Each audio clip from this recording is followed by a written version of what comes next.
Want to better understand yourself, others, and the best path for your life? Welcome to Authentic Living, podcast for a better life. The podcast where we delve into life themes and how learning who you authentically are can change your entire life.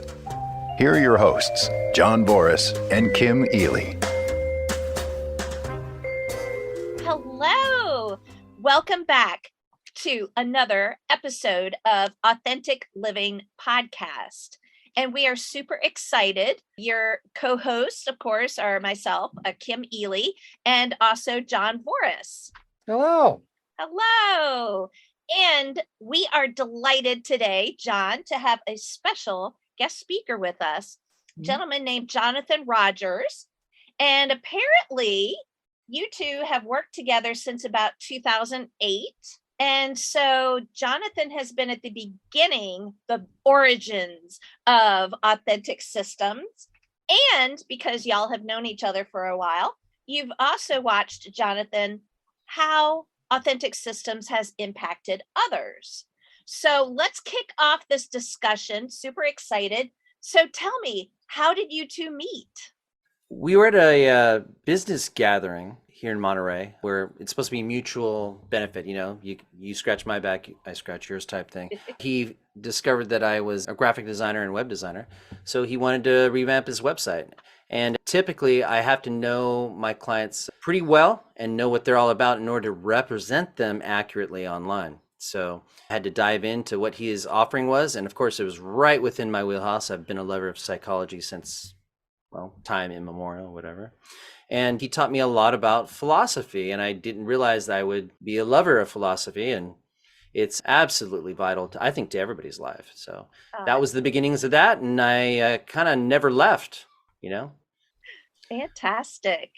John, how did you first start presenting Authentic Systems to Jonathan? I assume it was because y'all were working together on your website. Well, yeah. So as we were revamping the website, of course, there's material that had to be placed in the website to bring it up to date.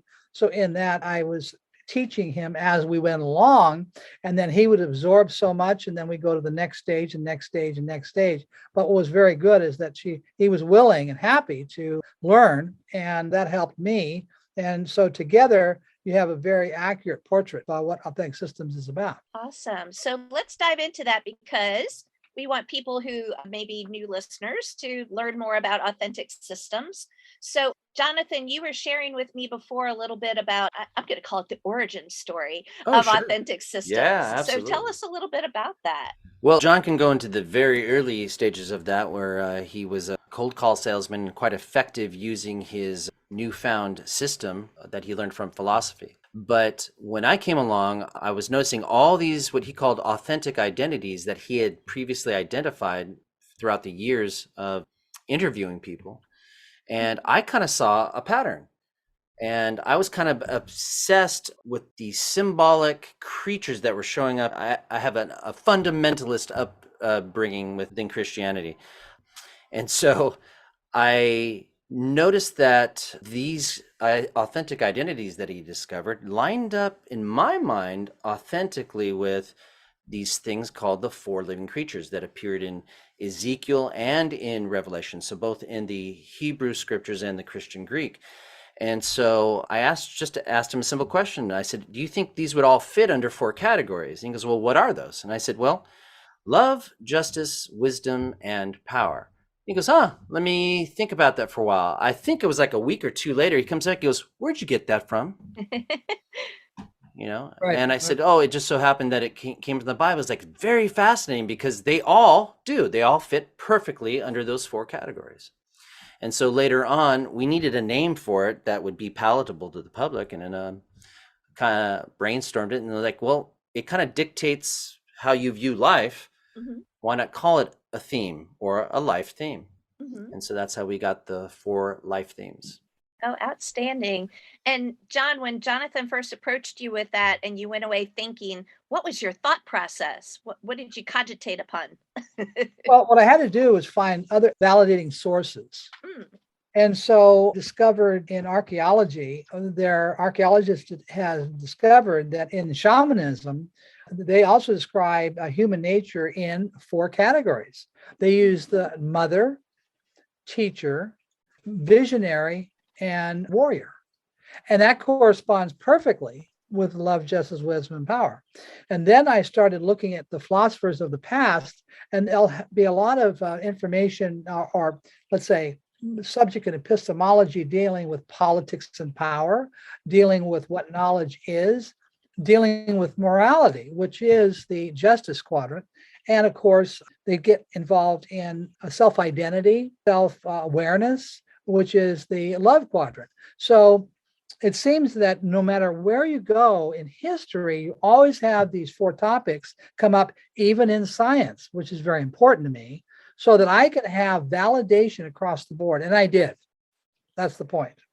Excellent. So I'm curious to know, Jonathan, you've shared with John your insights about, this comes from Ezekiel and from Revelations. And John, you went and did some research to find other sources, to back this up, including, sounds like philosophy and science. Is that Yes. correct? Okay, Yes. gotcha.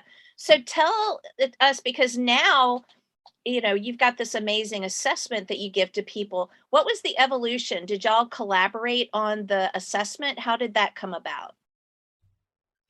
Who are you asking? Oh, both of y'all. I'm sorry. Ah, All You can y'all. start. You can start, John. Yeah. oh. So, okay. So on the assessment, what I did, well, I used the assessment in a way since 1980. Mhm. Okay, before I met Jonathan. So, Oh, okay, gotcha. but it was piecemeal and it had a very specific function. Gotcha. And so I didn't formally start engaging in this model in the sense of classes and books and lectures until around meeting Jonathan. Gotcha. So what Jonathan Okay. was able to do is give structure to what I had been doing on a very random level and holistically. Excellent. And so, and also I wanted to make it consumer friendly. And what I did is I engaged in existentialism, phenomenology, and lots of topics nobody wants to hear about. So I need an interpreter in a sense. And that's where Jonathan came in and did a wonderful job. Oh, fantastic. So, Jonathan, it sounds like we kind of know what you brought to the table, but how did you help with providing this structure and kind of synthesizing what John had that was kind of piecemeal? Yeah, well, so my expression on what we call the synthetic side, my power quadrant, if you will, that brings about change, that manifests into the world to display, is called design by order. So I'm going to take everything. John thinks very holistically, so it's all encompassing. Whereas I tend to think very technologically and systematically through process and method, that type of thing. So I tend to put things in a linear fashion. First A, then B, then C, then D. And I'll also place things in a hierarchy. Does this come first? Does it come second? How does it cascade down? And so perfect match, because he could bring the whole big picture in. I could learn the big picture and then start applying a structure to it to help other people more like me understand it. So yeah, that's where that expression comes in. Oh, outstanding. So let me ask this, because John, I already know that you are a wisdom life theme. Jonathan, are you also a wisdom life theme? I'm a justice life theme. So my authentic motivator specifically is harmonic balance. So I'm always looking to bring harmony and balance to everything. In fact, I seek it out. Right, I'm always right. on the alert looking for it. Where is it? There it is. Go after it. Bring this thing back into balance, right? Now, it's interesting because it provides stability, and it's necessary at times because, a structure cannot be supported on error. It has to Right, have right. some solidity. So now there's also a shadow side to that, or a challenging side to that. When everything's in balance, it doesn't move.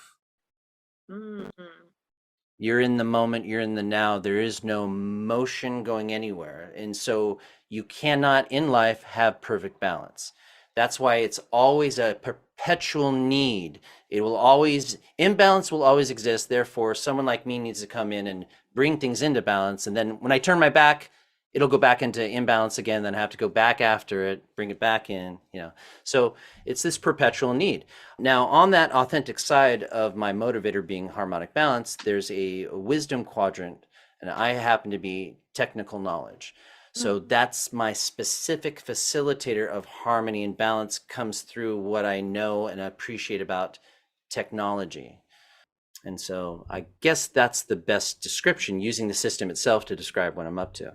Oh, absolutely. I love that. And I'd love to delve a little bit more because y'all had mentioned the synthetic and the fact that you balance one another out in that, John, you have the holistic picture, and Jonathan, you like to structure that. So if you could talk a little bit about what you've discovered working together that helps you have that balance, I think that would give people maybe a little bit more insight about, how we come with different strengths to the table and can work together.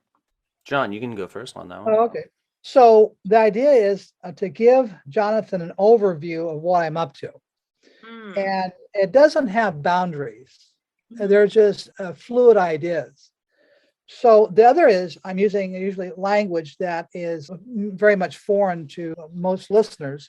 And so what we need to do is language what I'm speaking into language that people can really understand. That's where Jonathan really comes in. But he has to understand both ends. That's very important. He has to understand my end, which he does, but he also knows how to break that down inductively into a language that is consumable, you might say.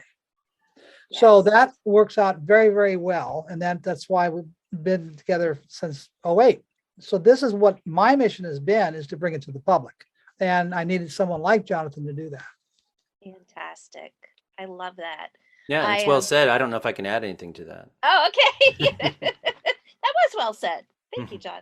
Fantastic. So during the time that y'all have known each other and worked together, and John, initially what your information was piecemeal, and then eventually you put it into an assessment, and you were able to talk to other people, do assessments with them, determine what life theme they are. I wanted to know how you maybe shared that with Jonathan, and then how, Jonathan, you were able to use that using your systematic structural approach to maybe write down or record how it impacted others. Mm-hmm. The impact on others. Okay. Well, John, take another crack at it. Yeah. Okay. First of all, I had to put him through the assessment itself. And then from the assessment, then we can expand. And that's what we've been doing since 2008. Excellent. Excellent. And not to state the obvious, but that's where you learned that Jonathan's life theme is justice. But right. Even further, even deeper into that, learning about the synthetic and the branch offs to the initial tree of the life theme, as you get deeper and deeper, you learn more and more details. Sure. And I think we should say, first-time listeners, to break this down, that we all have these 4 characteristics, which is we care, we have compassion, we are curious, that's the wisdom side. Also, we engage in relationships, and we relate to polarities, you might say, and we're in action, and that's the power. And so these are the 4 quadrants. We consist of all 4, but one dominates. So this gives you the overview of our discussion.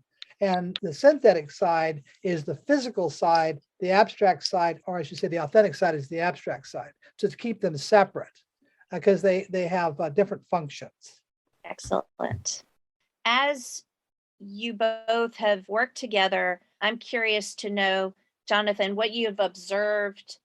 Let me ask you this first. Once you first learned about authentic systems, were you then able to start using it and identify and say, aha, I think that person is a power life theme? How did that start? Oh, yeah, absolutely. In the theme aspect itself, very easy to come across people and identify them immediately and right away. And one of the most fascinating things is you start to realize that throughout your life, who you have attracted or who you identify with. So the majority of the people that have been around me have always been justice or wisdom people, and a smattering of some love people, but very few power people, right? And it's not that I'm opposed to power people. They serve a definite function. And I should add that it's kind of like a lens through which you see so for instance, in my case, justice shades everything. It colors everything. It's almost like my own pair of rose-colored glasses. I see everything and interpret everything through the eyes of justice. So who should I love? I should love somebody that's a little bit justicey. I'm making up words. What kind of wisdom should I take in? Well, that correlates to justice. How about love? Who deserves my love? Deserves. That's a justice kind of term. You have to weigh the pros and the cons and look at who deserves that. And then, of course, most justice people, because the energy is very masculine and directive, find themselves a bit at odds with typical power people, because that energy is masculine and directive. So there's a tendency for justice people to avoid power, and they're the ones that probably came up with the term or the quote, "Power corrupts and absolute power corrupts absolutely," which is not true, right? It's not a truism. It can.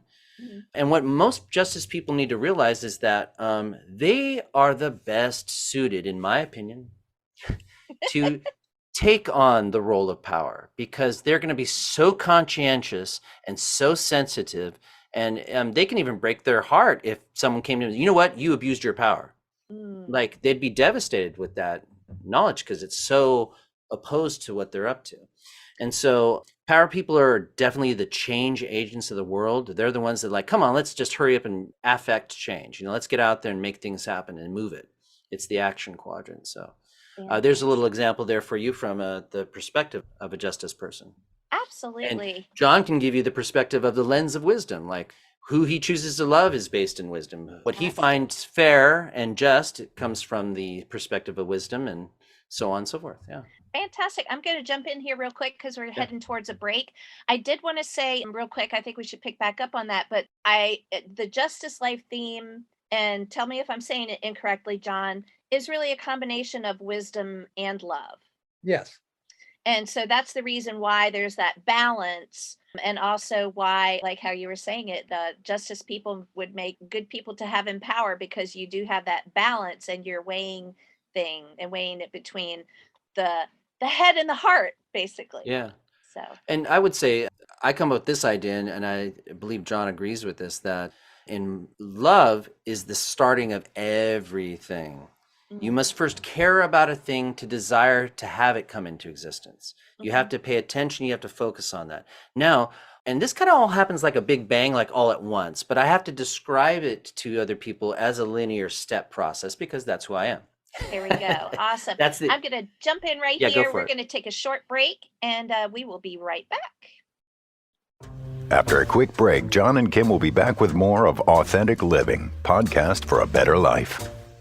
Hi, I'm Kim Eley, and with my company, Kiwi Publishing, KWE Publishing, I help take people from idea to published book. But you know about me, I want to share with you today is about an amazing nonprofit called Podium RVA. It's fantastic. They work with public schools, youth development networks, and community centers across the greater Richmond area to bring writing, communication, and leadership workshops to RVA youth. Podium mentors meet weekly all year long with youth in workshops, preparing them for participation in Podium publications, such as their annual literary journal and quarterly zines, and showcases to share their creative voices with the larger communities. It's a super fun, amazing group, and I love what they're doing. So check out podiumrva.org and support them today. They're amazing.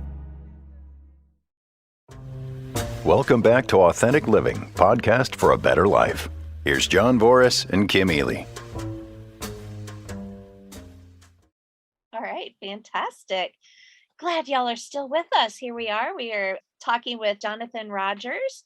Let's dive back in. So, Jonathan, you were starting to introduce a little bit about the fact that love is, I'm going to say the alpha, the starter, so to speak. Mm-hmm. And we're talking about, the Greek had several terms for love, which is fantastic because there's a separation. In English, we have one word. And I think it was illustrated well by the character Cyrano in Roxanne. I forgot the actor's name. I'm drawing a blank on it, but you know the movie Roxanne from the from the 80s, Yes, 90s. Steve Martin. Steve Martin, thank you. Yeah. So when he was trying to woo the gal, she goes, "Oh, you love me?" He goes, "No, I could never use the word love. You know, it's used in advertisement. How can you love a laundry detergent? You know, that type of thing." And that's the problem with English. So one of the dominant words in Greek is agape. Now, agape describes an unconditional love. It only goes out and it has no judgment with it whatsoever. And so that's the type of love. John will refer to it as care because it's, you know, it's focused attention. So in order to bring anything into existence, you first must care about it. Then, because it affects not only you, but it affects the other, there's a relationship. That's when justice steps in and goes, okay, well, is it morally and ethically good for the other? And if it satisfies that, it moves on to the wisdom quadrant. It's like, okay, let's do this. How, what, where, when, why, you know, that's the context, right? And if it satisfies that, then it moves over to the action quadrant, the power quadrant, where you can then manifest that out into the world. And so, of course, it's not linear. It's happening holistically. It's all happening within big burst of a moment of now. And so when I describe it that way, people start to get it and see it. Now, if you then know the holographic nature of the universe and that it is fractal, you can see how it's replicated down to an infinite level and scaled up into an infinite level. So when you say it is broken into an infinite level, I think you're talking about the relationship between all of the life themes, or are you talking about, do we go in and out of them? Explain just more. Those as a philosophical abstract concepts. Those things are represented throughout everything. For instance, a lot of your listeners might be familiar with Don Miguel Ruiz. Oh, yes. He wrote the Four Agreements. Right there. When I see a book title with 4 on it, I immediately go, all right, let me see that. Let me see if I can break it down. So I'll give it to you as an example. So he says, be impeccable with your word. Well, you know, what does that mean? Impeccable, truthfully, accurately, precisely. That's justice right there. So he also said, take nothing personally, take no offense. You know, that's love. You know, it's just accepting. So he says, don't make assumptions. Well, that's easy. Wisdom. Can't possibly know everything, so ask questions instead. And then, of course, always do your best or be determined, you know. So strive for excellence. That's power. And power likes to have mastery over something. So right there in that Toltec wisdom that Don Miguel Ruiz has been dispensing is the ancient understanding of these 4, although not called love, justice, wisdom, power in modern terms. Yeah. Excellent. That is fantastic. So curious to know, Jonathan, as you've worked with John and learned more about authentic systems, how have you watched others being impacted by either learning their life theme or learning how to interact with other life themes? Yeah, I've watched some people based on their identity will go, oh, that's cute. That's good. A good note. And they go about their daily lives. Others really find it impactful where they stop certain behaviors. And John often says, you know, we all have problems. That's what this realm is about, is having problems and limitations and overcoming those. But he says you need the right problems and not the wrong problems. And that definitely throws people for a loop. And in fact, let's have John describe what an example would be of a right and a wrong problem. Well, let's think of the Wright brothers. The airplane crash is the right problem to have. That's what they're there to do, is combat gravity. The wrong problem is to go up to the hangar and open up the doors and the plane's gone. So, but the airplane crash, they didn't complain about the airplane crash. This is their job. This was their purpose. So a lot of people take all of the problems they have and lump it together and don't realize there are problems that they are there to conquer, and it's their challenge, and it gives them purpose. So another example is if I said, this morning I'm going to shave. Think, well, of course I got a beard on. So, but if I were to shave, say, well, that's not a goal. That's not a purpose. That doesn't mean anything. Well, it really doesn't until I say, well, I had an operation on my shoulder and it was in a cast And yesterday was the first day it was taken off. And my doctor said, I want you to try to shave and move that arm up to give that shoulder exercise. Now it is a goal. So what made the goal? You must have obstacles. Obstacles define goals and achievements. So what I do is I have people that are really overwhelmed with all of the problems, and I break it down so they understand that they really did select these problems, and they need to do something else with these other problems, separate them. That's excellent. So, John, let me ask you, I think, and tell me if I'm wrong, but it sounds like you're getting to the why or the real reason for it. Like your example of shaving. Yes, shaving could just be, it's just an action, but many people may shave for different reasons. Somebody could shave because they have a job interview. Somebody could shave in your example because they need the physical movement. So is it that you are ultimately digging for the why behind the action? Well, the first phase is my clients come in with being overwhelmed by problems. So first thing I do is I break them down and try to identify where they land. Then when it comes to the wrong problems that are in their life, then we deal with that specifically. So the way this started was this young man worked in a chocolate factory and he was it was like the supervisor, and all he did is complain. And so then I said, you want to eliminate all those problems? Oh, I'd love to. Quit. Well, so then he'd have nothing to do. And he got it in that moment because we had talked about right and wrong problems. Those are the right problems. That's why he's there. So the owner of the business needs problems solved, and that's why he's there. And that's what we do. Gotcha. So to simplify, just to break that down, you said, well, just quit. His reason for being there is solving the problems. It's not, gee, I sure would like this position if there were no problems. It's, well, that's what you're there for. Is that correct? That's their job in that moment. Right. That's what they're there to do. And they do. And if they're happy with the job, then they're in the right place. Sometimes they become unhappy only because they mix the two groups together and they become overwhelmed. I want to dig a little further into that. So, John, what would be a wrong problem and what would be a right problem? When you outline a plan and you have a purpose, along the way, there's issues that have to be resolved. Those are the right problems to have. But if you have an issue that's outside of that goal, that's the wrong problem to have. And you need to address that and eliminate it. Whereas the right problems aren't there to be eliminated. They're there to be dealt with in an ongoing fashion. Gotcha. Okay, awesome. So, Jonathan, I'm going to pose the same question to you. What might be a description of a wrong problem and what might be a right problem that somebody could face? Yeah, I like another phrase that John coined, that there's nothing to fix, only something to come to know or something to realize.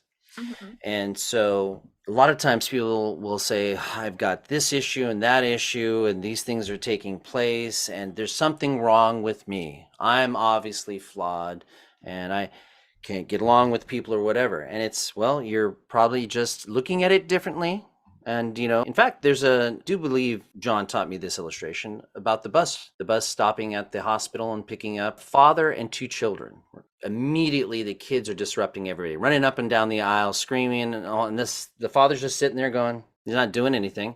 So one person stands up and goes, essentially accusing the father of being a horrible father and disruptive of everybody else. He goes, why can't you get a hold of these kids? What's wrong with you? And he goes, yeah, I'm sorry. Their mother just died. We came from the hospital. She's gone. I don't know what to do.